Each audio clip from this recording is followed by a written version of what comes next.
Now let me begin my lecture. It's been said that the era of globalization has arrived, but recently, on the contrary, it is said that we are moving in the direction of deglobalization or anti-globalization. I would like to discuss this topic with you today. This figure shows worldwide global GDP and international trade, where GDP stands for Gross Domestic Product.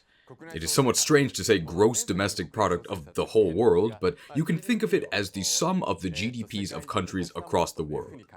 The reddish line at the top is a plot of the total GDP of the entire world from 1980 to about 2022.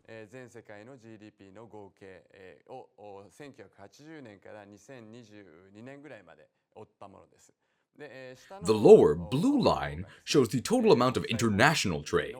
These are all standardized with the level at 1980 as 100. Let's take a look at this period.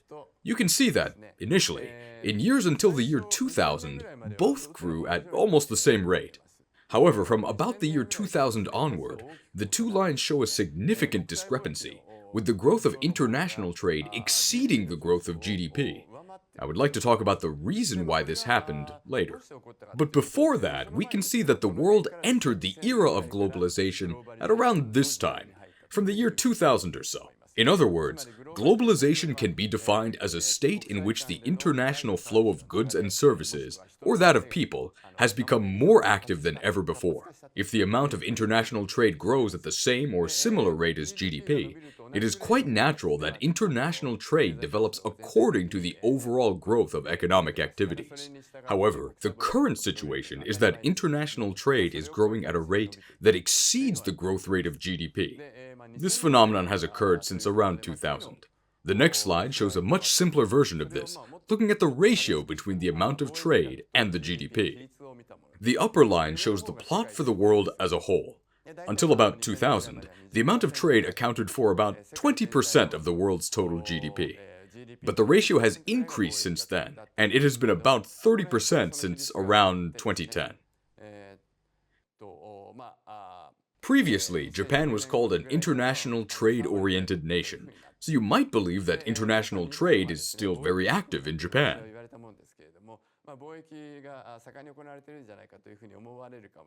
But please refer to the lower line, which shows Japan's trade to GDP ratio. As you can see, compared with that of the entire world, the trade to GDP ratio in Japan is substantially lower. Trade accounted for only about 10% of its GDP in 2000, and this ratio has risen since then, reaching roughly 20% of the GDP. The sharp increase after 2020 is thought to reflect the depreciation of the yen and other various factors. In any case, the question is, what happened in the year 2000? As a milestone, before the year 2000, the World Trade Organization, or WTO, was established in 1995. The WTO was formally established to design various systems to ensure smooth trade in goods and services throughout the world. It was also aimed at creating a mechanism to resolve trade-related disputes among countries via dedicated panels. As such, a mechanism for further promoting international trade was established in 1995.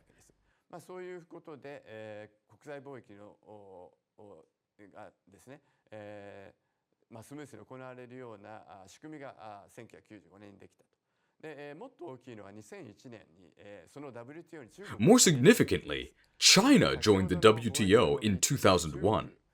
Thus, the growth in international trade that I mentioned earlier was very much influenced by the growth in China's trade.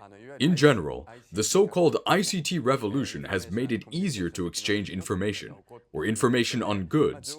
For example, recommendations on good products from China or good wine from Chile is communicated quickly. This capability has led to an increase in trade in goods and services.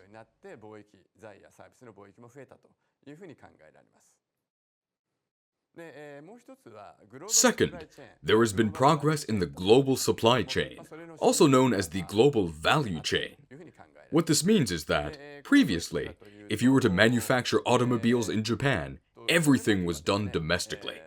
Steel was produced in Japan, engines were made and assembled in Japan, and the final products were then exported.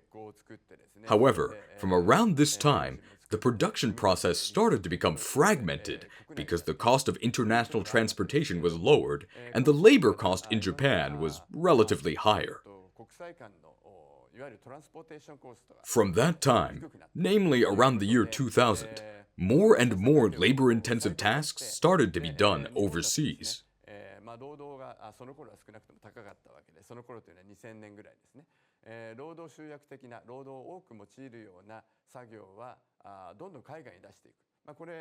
Such tasks were sent to China. Japanese companies built factories in China and performed labor-intensive tasks there, then exported products overseas from such factories. Specifically in the case of electrical appliances, for example, these were historically made in Japan and exported from Japan.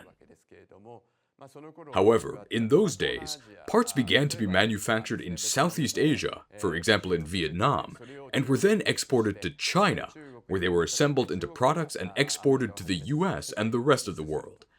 This is what is actively done in the globalized world. This has coincided with the fragmentation of the production process and the globalization of the supply chain.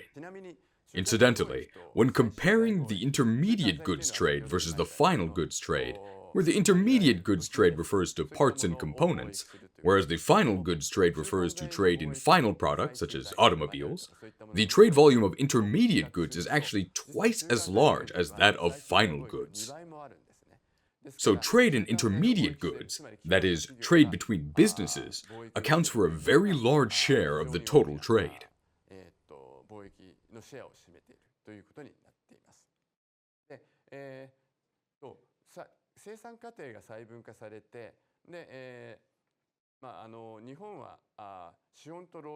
In the context where the production process is fragmented, when considering so-called factors of production, including capital and labor, which are the fundamental elements used in production, Japan is said to have relatively more capital than the rest of the world. So when you think of labor and capital, Japan is a capital-intensive country. Therefore, although I will discuss more about this later, Japan has been producing capital-intensive goods with a so-called comparative advantage. This means that Japan is good at producing them. For example, cars. As I mentioned earlier, cars were manufactured in Japan from the raw materials to the final products. But most labor-intensive processes were sent to countries where each fragmented production process was offshored to a more suitable location, resulting in a trade structure of comparative advantage that has been further strengthened.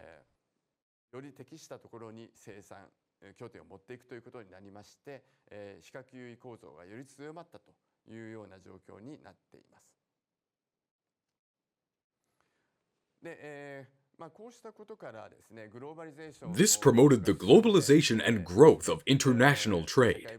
However, from around the 2010s, we started to see a movement toward deglobalization. As noted when I was introduced to you earlier this session, in 2011 I was on sabbatical at Harvard University. Around 2011, there was the Occupy Wall Street movement, which claimed that only the wealthy 1% were benefiting from globalization, and that we, as the remaining 99%, were not. There were various movements such as students occupying campuses of universities.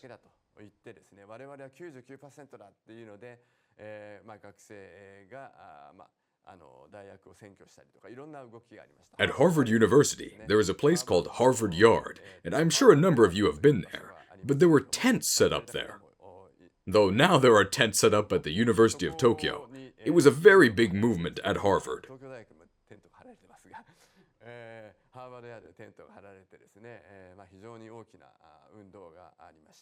Now I would like to digress for a moment about Harvard University. There is an episode about Kumamon, a popular Japanese bear mascot from Kumamoto Prefecture, who visited Harvard University. The person who invited Kumamon to that university, and who I know well, said he was negotiating with the Harvard headquarters, but they were having difficulty obtaining approval for Kumamon's entrance to Harvard University. In the end, Kumamon was approved to appear in a lecture held at an institute named the Weatherhead Center for International Affairs in Harvard. But Harvard said that they needed to make a rule that Kumamon should never be allowed to enter Harvard Yard, or something like that. That episode represents how Harvard Yard is important and sacred for the university.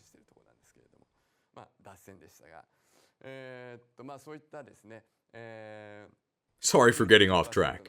There was a movement like that where people insisted that 99% of the people were against globalization. More recently, of course, there was the pandemic. COVID-19 disrupted supply chains. There is also the increasing frequency of natural disasters due to climate change. A good example of this is Thailand, where there was a major flood a few years ago.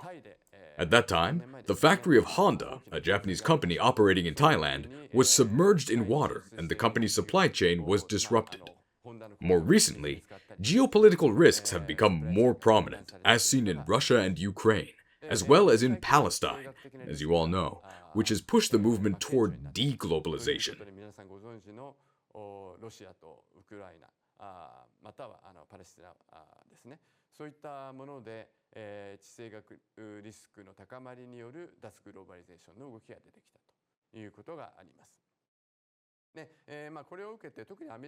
In response to this, there has been a movement, especially in the US and other countries, called reshoring or friendshoring. The term offshoring was originally coined, which refers to the practice of going overseas in search of the best production base and buying parts and other items from that country. In contrast, reshoring refers to the practice of stopping offshoring and returning the production bases to the home country. There is also friendshoring, which refers to companies producing goods from friendly, like-minded countries. I will show you some estimates of this trend later.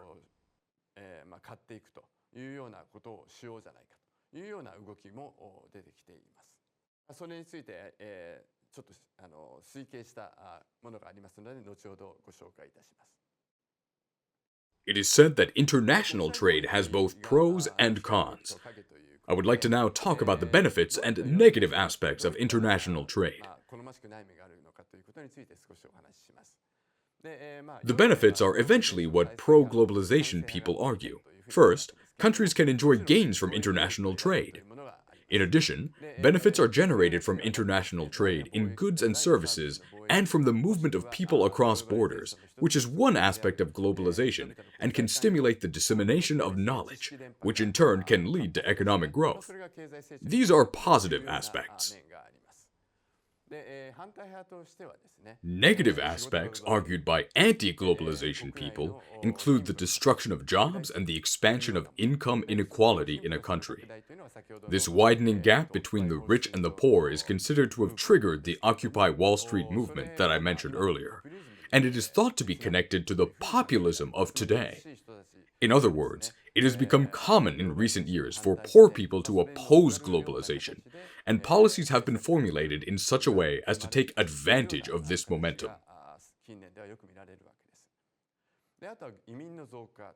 The next aspect is an increase in immigration, which is especially evident in Europe. The increase in immigration from the African continent led to the United Kingdom's withdrawal from the European Union, called Brexit. An immigration increase has also caused various other major problems in other countries.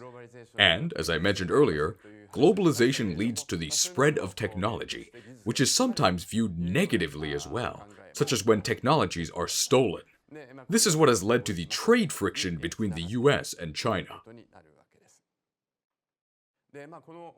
Then, which side of the argument is correct? Those in favor of globalization or those against it? The answer is, I would say, that both sides are correct. This is unexciting, though. Therefore, I think the challenge for us is how to see and evaluate the trade-offs.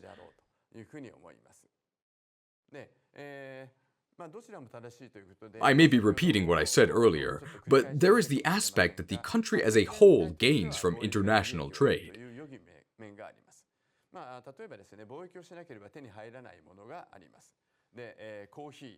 For example, there are some goods that are not available without trade. Coffee is one example. I recently saw a news report that coffee beans are being produced in Japan, although it is usually very difficult to grow coffee trees to obtain beans in Japan. They are therefore imported from countries like Indonesia. Another example is Ferrari, as I personally like to drive cars. Ferraris are not available without trade with Italy. They are not available to me, even if there is international trade, though. This kind of product is different from coffee because such trade is conditional upon consumers' preference, the so-called love of variety. This means that such products are traded in a situation where products with a lot of variety are preferred. Furthermore, there are also goods that are already available in a country without international trade, but become available at lower prices through international trade. The example I have given here is shirts and PCs. Shirts, for example, can be imported to Japan from Vietnam. Thus, Japan can obtain cheaper clothing. Conversely, by importing PCs from Japan, Vietnam can obtain PCs at lower prices than if the country made its own. Let me give you a small example that I usually use in my lectures.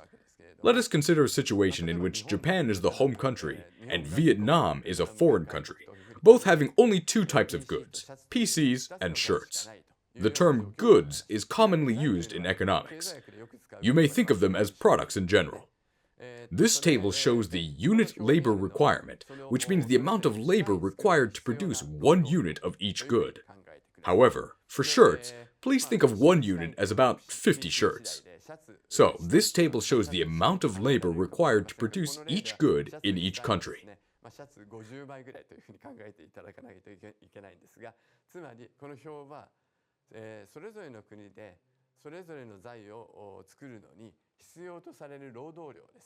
Let us simplify cases to the point where only labor is required to produce goods.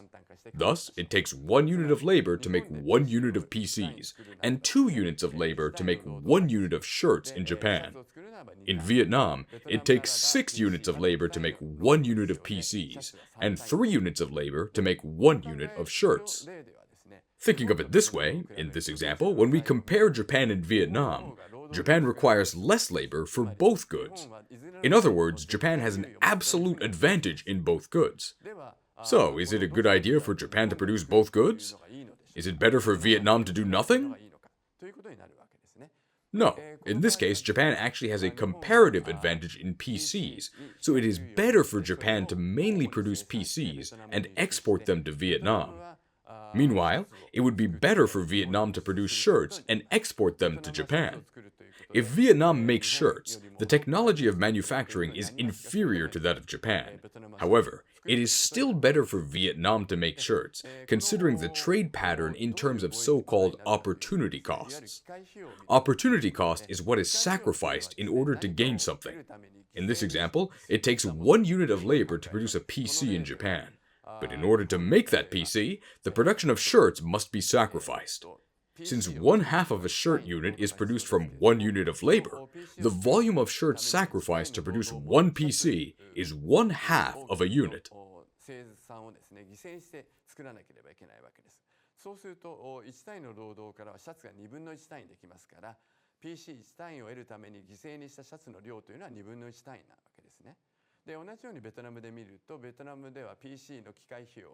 Similarly, if we look at Vietnam, the opportunity cost of producing a PC is 2.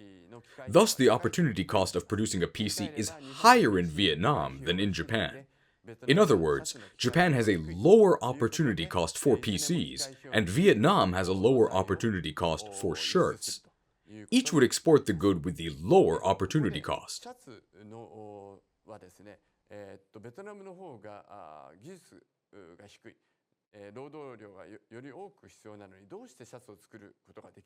Here you might have a question. How is it possible for Vietnam to produce and export shirts even with lower technology and greater labor requirements? This is, of course, because the wage rate in Vietnam is sufficiently low. Look at this example. In a situation called perfect competition in economics, When competition is intense, the price of a good becomes eventually equal to its cost of production. In this example, as production of goods requires only labor, 1 unit of labor was required to make 1 unit of PCs in Japan, for example. So the cost of production is WJPN, namely the wage rate in Japan. To make 1 unit of shirts, it takes 2 units of labor in Japan, so the price would be 2 WJPN. In Vietnam, it takes 3 units of labor to make a shirt, so the price would be 3 WVNM and 6 WVNM for a PC. If, that is, the wage rate is the same in Japan and Vietnam, the price of a shirt becomes 3W. The price of a PC will be much higher, somewhere around here. Both goods become more expensive to make in Vietnam, so no one buys Vietnamese goods. This means that the demand for labor in Vietnam becomes zero because no one buys Vietnamese goods.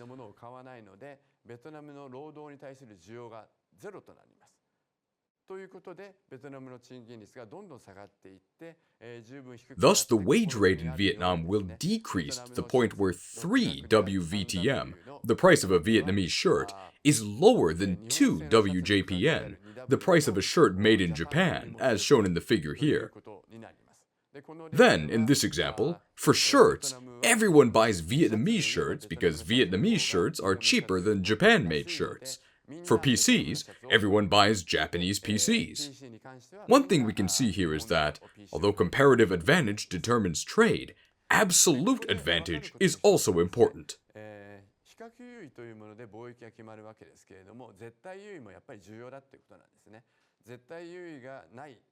The lack of an absolute advantage results in a low wage rate.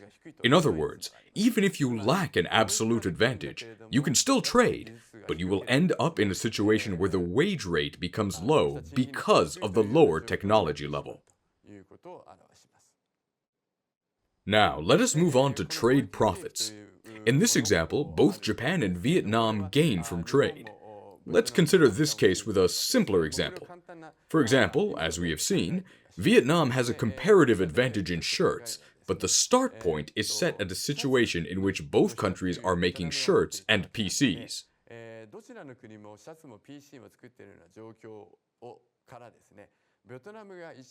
From there, consider a case where Vietnam makes 1 more unit of shirts, and, in return, Japan produces 1 fewer unit of shirts. When Japan produces 1 fewer unit of shirts, 2 units of labor are released, because 2 units of labor are required to produce 1 unit of shirts. That labor leads to 2 more units of PC production, because 1 unit of labor makes 1 unit of PCs. In Vietnam, it takes 3 units of labor because they make an additional 1 unit of shirts. That labor comes from a reduction of PC production, which required 6 units of labor for each PC, which means 1/2 unit fewer PCs are produced. In this example, of course, the production of shirts is conducted such that the total volume of shirts produced is maintained throughout the world, which means just Japan and Vietnam in this case. Thus, the total production volume of shirts does not change throughout the world, but the additional PC production from Japan and Vietnam becomes 3/2 its previous value. In other words, this change in production has allowed PC production to increase worldwide without changing shirt production. This means that, when each country specializes in what it is good at, they gain from producing and exchanging the produced goods. I did not go into the details, but this feature of trade will allow all countries to enjoy trade benefits. When each country specializes in the production of goods in which it has a comparative advantage, production factors, such as labor and capital, are reallocated to sectors with their comparative advantage.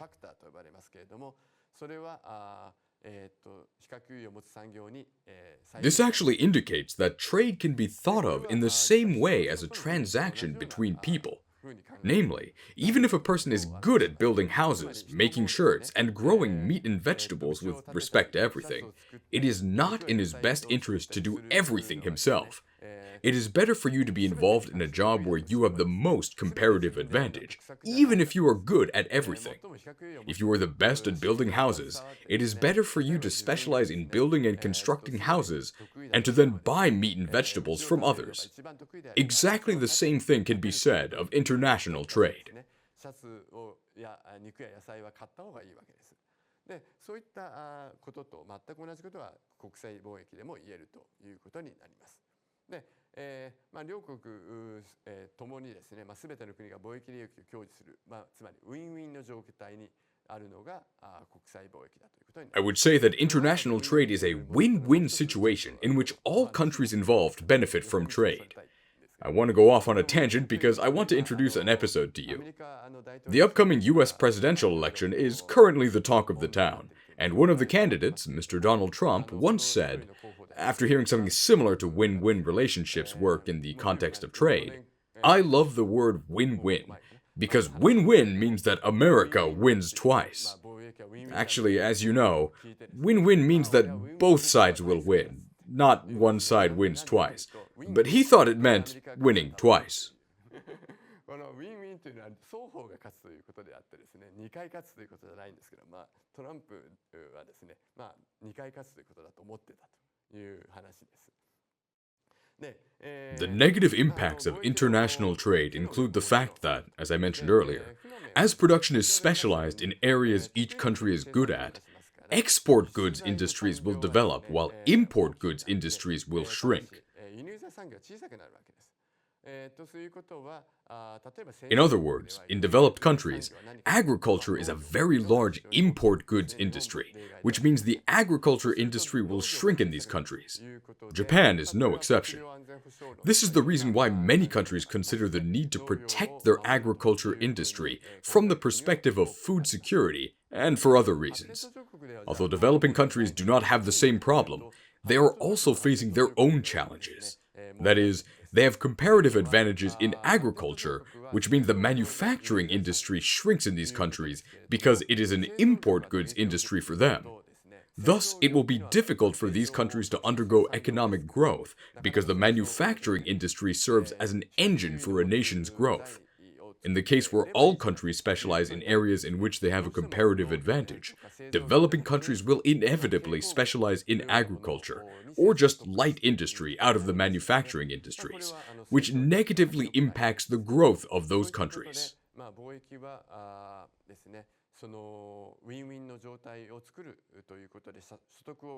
As seen earlier, international trade raises incomes by creating that win-win situation, but there are some negative aspects. One more negative aspect is that trade creates winners and losers within a country. In so-called Heckscher-Ohlin theory, the winner is those who own abundant production factors, and the loser is those who own production factors that are scarce in that country. Taking again the case of the trade of shirts and PCs between Japan and Vietnam as an example, PCs are capital-intensive goods, and shirts are labor-intensive ones. Then, PC production would increase and shirt production would decrease in Japan with trade. The demand for capital will then increase while the demand for labor will decrease. The remuneration rate for capital will then increase, but the wage rate will decrease. In other words, capitalists, those who own capital, benefit from this increased trade in Japan, while workers suffer a decrease in wages. 日本ではこの貿易が盛んになることによって利益を得るわけですけれども、労働者は賃金率の減少ということに見舞われるわけです。As seen in this case, the winners in developed countries are managers and knowledge workers, which refers to those who produce goods for which Japan has comparative advantages, while the losers are unskilled workers. Among businesses, international trade benefits large firms that export goods, but does not benefit small firms very much. This is because small firms are not often involved in international trade, so they are, in turn, beaten in trade as highly competitive firms emerge from overseas. 小さい企業は貿易に携わるということがあまりありませんから、貿易によって海外から強い企業が出てくるということで、かなり逆にですね、貿易によってやられてしまうわけです。で、これ少し脱線するとですね、よくですね、経済の良し悪しというものを、ストックプライス、To digress again for a moment, we often measure the strength or weakness of an economy in terms of stock prices.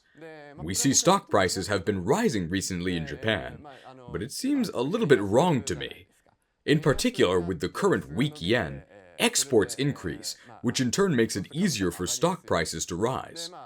Politicians are often pleased with it, saying that the economy is improved because stock prices have risen, or saying that a weaker yen is better for the Japanese economy. But I believe we cannot say so.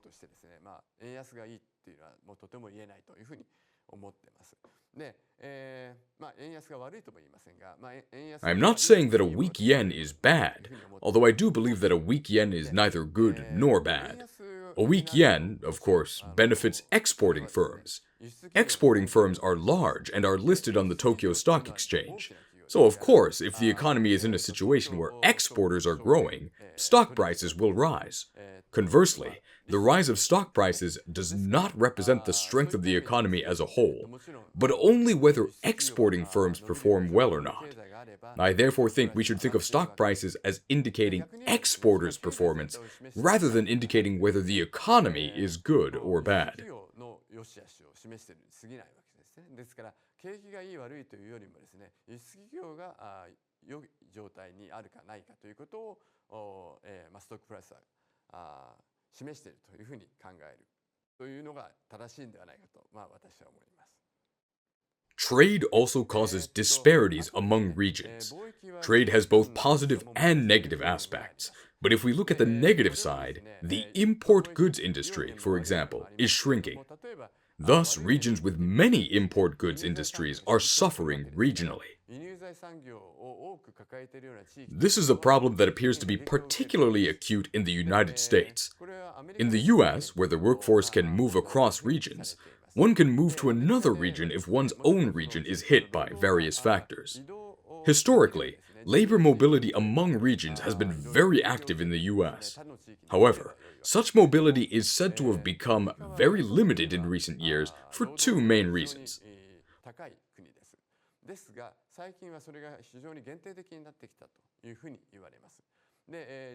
One reason is that the US population is aging, making it more difficult for people to move away from where their families live. Another reason, and this is especially true in the US, is that thriving cities have high rents. In the US, for example, the prosperous areas are Silicon Valley, the Bay Area on the West Coast, and the northern part of the East Coast, such as Boston and New York City. Rents in these areas are shockingly high.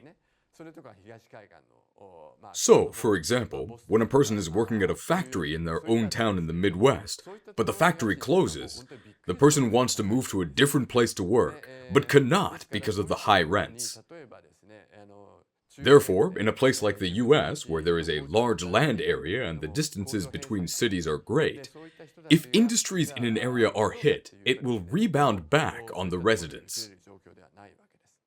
そういったことからアメリカのようにですね、広大な土地を持つところではですね、都市と都市の間の距離が大きくてですね、自分の住んでいるところが打撃を受けると、やはり自分自身に跳ね返ってくるということになります。で、そういったことがよくSuch a situation is often referred to as the China shock, and the first series of papers reporting the China shock were written by three economists: Autor, Dorn, and Hansen. Considering the situation in which the number of employees and workers in the manufacturing industry in the United States has been declining rapidly, they estimated that about 550,000 jobs in the U.S. manufacturing industry were lost between 1990 and 2000 because of the impact of imports from China. They also reported that impacts of imports from China accounted for 21% of the loss of non-manufacturing employment between 2000 and 2007, or nearly 1 million jobs.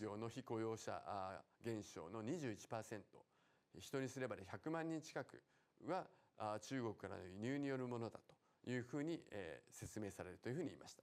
The China shock was also used by Donald Trump, who cited these works to argue that the US was suffering due to imports from China. こういった文献を引いてですね、中国からの輸入によってアメリカが苦しめられてるんだというふうに言ったわけです。で、ピアさん・ショットというAnother paper, written by Pierce and Schott, for example, also studied the degree of exposure to Chinese imports and quantified the exposure. The value, like 25%, as shown here, represents the degree of exposure, where a higher value represents stronger impacts from imports from China. The paper reported that, in the US, the number of deaths due to despair or drug addiction was greatly increased by the exposure to imports from China. In other words, as in the example I gave earlier, if you live in a small town in rural America, there is one factory, and most people's employment depends on it. When this factory is closed, the people who used to work there are unable to relocate. Their income decreases, and they become addicted to drugs without any hope for the future, which is becoming a very big problem these days.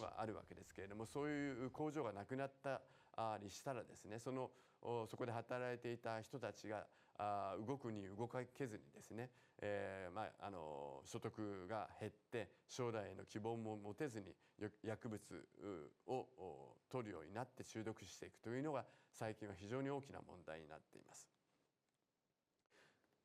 You can see it here. Here is a map visualizing the China shock from Autor, Dorn, and Hansen. The redder the color, the more it indicates that manufacturing employment has decreased due to imports from China.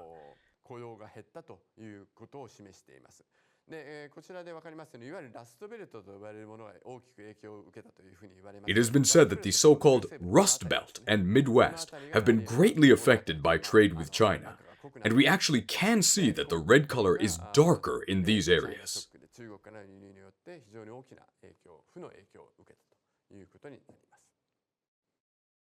These areas were hit by the China shock, with an extremely large and negative impact due to imports from China. We can say that deglobalization is progressing in various aspects and for various reasons, and we have estimated what will happen to income fluctuation, and volatility in each country when such deglobalization occurs. From here, I would like to talk a little bit about the quantitative analysis based on the research conducted by myself, Professor Sugita, Professor Jacobson, and Professor Yamamoto. やっている研究に基づく定量分析についてちょっとお話ししたいと思います。これはですね、まず多数国多数産業 First, we created a general equilibrium trade model for multiple countries and multiple sectors. The model itself can accommodate any number of countries and industries, but it is necessary to use actual data to estimate various items. We therefore analyzed 34 countries for which we had complete data, plus other countries, which totaled 35 countries and 31 industries. We then created a trade model based on these data. The trade model is based on production and consumption, and the produced goods are transferred to consuming countries through trade. But there are trade costs involved. Using this model, we mainly use actual trade data, but we also use tariff data to estimate non-tariff barriers and to estimate the so-called trade elasticity, which represents how much the import value decreases when the price increases by 1%, even though the price increases because of tariffs and other factors. We use trade data to estimate the key parameters of the trade model. The trade data also allows us to estimate important parameters of the trade model. In addition, the value of goods imported from a certain country among many countries from which Japan imports goods may suddenly rise or fall. Using such fluctuations, we estimate shocks that each country is facing. The primary types of shocks are production shocks, such as global-level shocks, which include pandemics. Other trade production shocks are country-level shocks, such as the floods in Thailand and the natural disasters in Japan. These shocks can cause the production value of Japan as a whole, or Thailand as a whole, to rise or fall.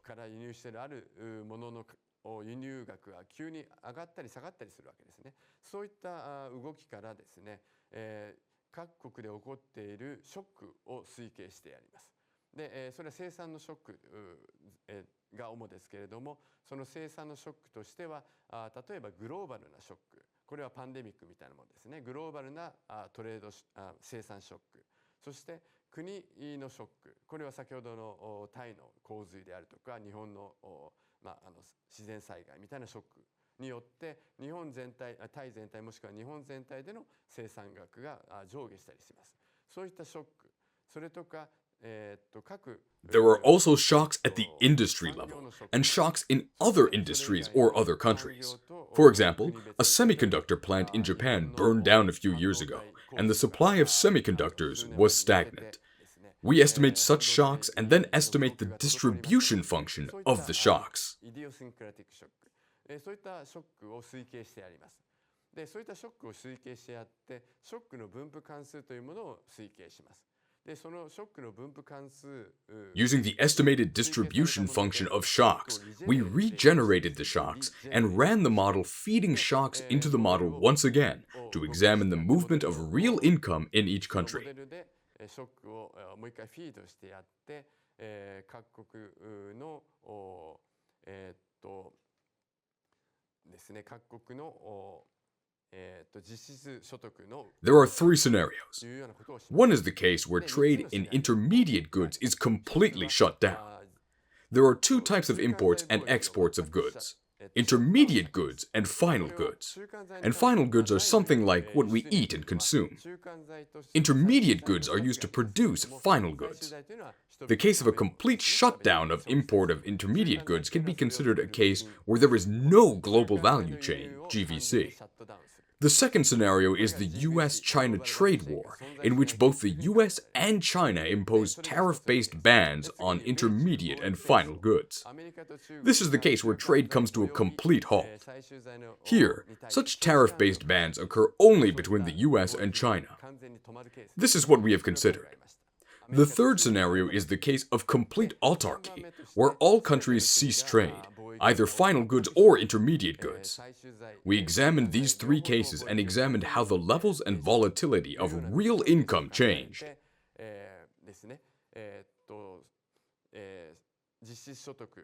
This, the first one, is the change in the level and volatility of real income when GVCs are completely shut down. This table shows the case of complete GVC shutdown. This value of minus 0.073 for China means that real income decreased by 7.3%.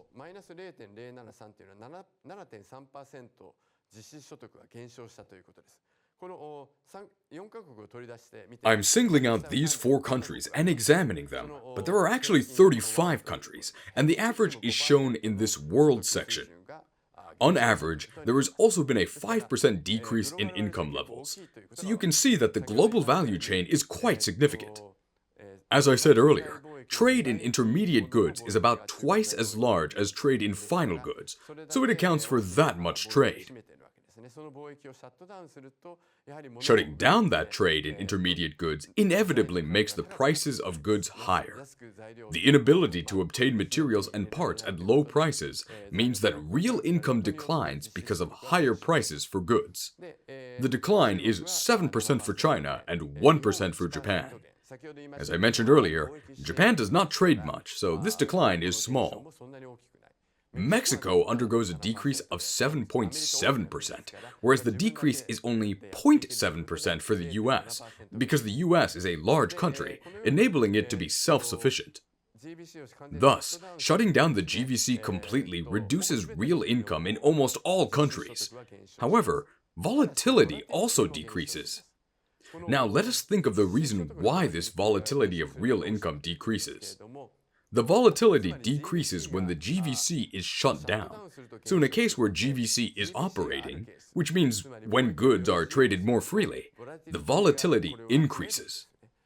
Because free trade means that each country specializes in the production of what it is good at, it is better to concentrate on one good than to produce many different goods, similar to putting many different eggs in a basket. If you are producing one good only, you will be greatly affected when a shock occurs.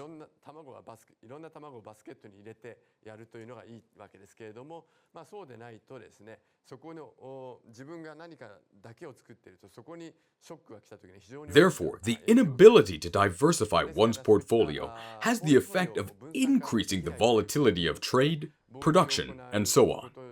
Of course, there is also a positive side to trade, as when one's own country suffers a shock, one can buy goods from various other countries that have not suffered a shock, so there are both positive and negative aspects. It is therefore not possible to say which is better in general. 他のいろんな国のがショックを受けてないところから物を買えるということで良い面もありますから、ポートフォリオ分散という面とポートフォリオを分散できないという両方の側面があるので、どちらとも言えないということになります。今回、ここではですね、ボラティリティの結果も示してますが、レベルについて、特に見ていきたいと思います。で、米中貿易摩擦の結果ですけれども、これは Now, I would like to look specifically at the levels, although I also show the results of volatility. These are the results of the trade war between the US and China. Surprisingly, both China and the US are seen to not be greatly affected, despite shutting down trade with each other. China's real income decreased by 0.7%, and the US income decreased by almost 0%, which means it was not negatively affected, or was rather positively affected slightly. Japan, which trades very closely with China, undergoes a small decrease in real income by 0.2% as a result of decreased trade by China. Mexico's real income increases by 0.4%. This is thought to be due to the fact that the US is now buying from Mexico what it used to buy from China. Finally, we will look at the idea of a complete autarky.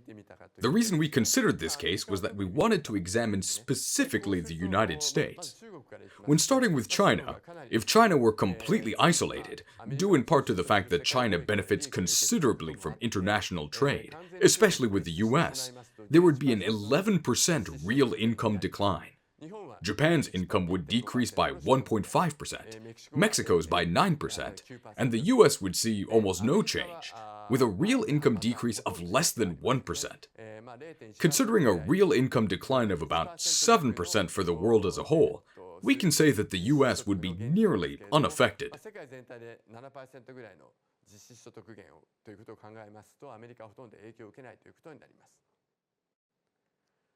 I would like you to think about this, although I am always thinking about it.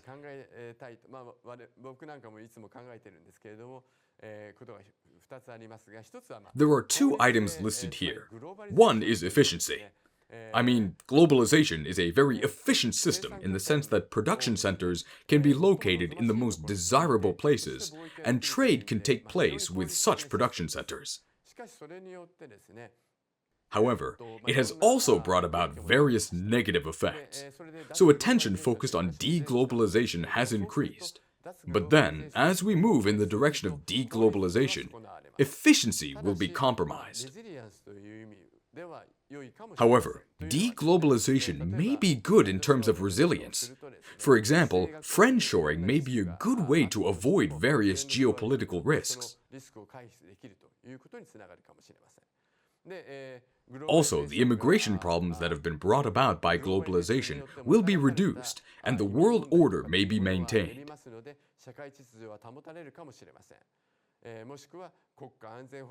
National security may also be improved by friendshoring, if, for example, advanced technologies are no longer being passed to hostile countries for use in the manufacture of weapons and other products.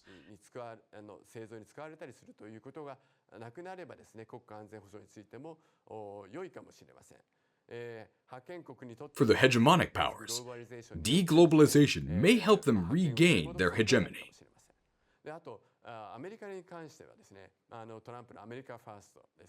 As for the US, Donald Trump's America First policy may also be explained by deglobalization. As we saw earlier, for the US, whether there is a trade war between the US and China, or even if the US is completely isolated, there has been almost no impact. They can do whatever they want when there is little or no real income impact. So even if the US shuts the door by itself, there will be almost no impact on real income in the US. However, if it doesn't close the door, as we have seen earlier, some regions of the country would be hit very hard. So, if that is the case, it seems to me that perhaps Trump is right. Because the president of the US ultimately serves the US, needless to say, when thinking about the interests of the US, she can choose to close the door and say that the US has abundant energy and various industries and can live on its own. Here, I think the question of whether it is a good thing to do or not is also a subject for discussion. いろんな産業も持ってるわけですから、自分たちだけでやっていけるとも言えるわけです。で、ではそういうふうにするということが良いのかどうかということも、議論に、の対象になるのではないかと思います。This is the end of my presentation, which has been a bit long. Thank you very much for your attention.